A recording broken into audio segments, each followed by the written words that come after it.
Super 30 brought to you by Rangoli Sarees. नमस्कार, मी एकता यूसीएनच्या Marathi super 30 मध्ये आपलं स्वागत। चैत्यभूमी इथं पोहोचून मुख्यमंत्री यांनी बाबासाहेब आंबेडकरांना आदरांजली केली अर्पण। देशाच्या विकासात संविधानाची भूमिका अत्यंत महत्त्वाची असल्याचं केलं नमूद। डॉक्टर बाबासाहेब आंबेडकर यांच्या जयंतीनिमित्त पालकमंत्री चंद्रशेखर बावनकुळे यांनी महामानवांना केलं अभिवादन। दीक्षाभूमी इथं अभिवादन। बाबासाहेबांच्या विचारांवर चालत विकसित महाराष्ट्र घडवण्यासाठी आपण कटिबद्ध असल्याचं केलं स्पष्ट। नागपूर रेल्वे स्थानकावर 4.26 कोटींची कोकेन जप्त। शॅम्पूच्या बाटल्यांमध्ये कॅप्सूल स्वरूपात तस्करी। कोकेन प्रकरणी संशयित महिला प्रवाशाला अटक। पोलिसांचा तपास सुरू। परतवाडा लैंगिक शोषण प्रकरणानं खळबळ। हिंदुत्ववादी संघटना आक्रमक। प्रकरणाची गंभीर दखल घेत मुख्यमंत्री देवेंद्र फडणवीस यांनी दिले चौकशीचे आदेश। आरोपींना कठोर शिक्षा देणार असल्याचं पालकमंत्री चंद्रशेखर बावनकुळे यांचं स्पष्टीकरण। हत्याकांड प्रकरणात बच्चू कडू यांना अटकपूर्वक जामीन मंजूर। नागपूरमध्ये डेटिंग ॲपद्वारे लव्ह ट्रॅप, युवकाकडून 24,000ची फसवणूक।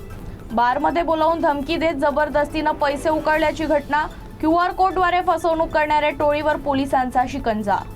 नागपूरमध्ये तहसील पोलिसांची मोठी कारवाई। 57 किलो गांजा जप्त। एका आरोपीला अटक। पुढील तपास सुरू। फायर सर्व्हिस डे निमित्त नागपूरमध्ये 22 नवीन फायर स्टेशन उभारण्याची घोषणा। महापौर नीता ठाकरे यांनी दिली माहिती। भंडाऱ्यातील बेला इथं देह व्यापार रॅकेटचा पर्दाफाश। पोलिसांच्या छाप्यात एक महिला आरोपीला अटक। 3 पीडित महिलांची सुटका। मानवी तस्करी प्रतिबंधक कक्षाची कारवाई। यवतमाळच्या आळणी इथं अघोरी कृत्यामुळे खळबळ। शेतात कोंबडा, बाहुली व फोटो आढळल्यानं भीतीचं वातावरण। तंत्रमंत्र्यांच्या संशयामुळे ग्रामीण भागात अंधश्रद्धेबाबत चिंता। युद्धजन्य परिस्थितीचा कापूस बाजारावर परिणाम। कापसाचे दर 8,300 ते 8,500 रुपयांपुढे। भंडाऱ्यात नरभक्षक वाघामुळे भीती। 25 दिवसांपासून मोकाट फिरत आहे वाघ। वाघाचे 15 दिवसात 3 हल्ले। 2 जणांचा मृत्यू। गावकऱ्यांमध्ये भीतीचे वातावरण। भंडाऱ्यात भीषण अपघात। ट्रक कारची मोठी धडक। एकाचा मृत्यू, 4 जण जखमी।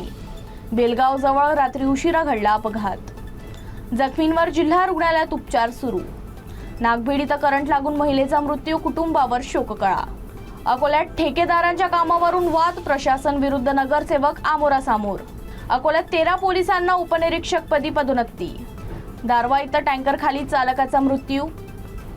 यवतमाळात जुन्या वादातून युवकावर चाकू हल्ला। 3 आरोपींवर गुन्हा दाखल। Super 30 brought to you by Rangoli sarees.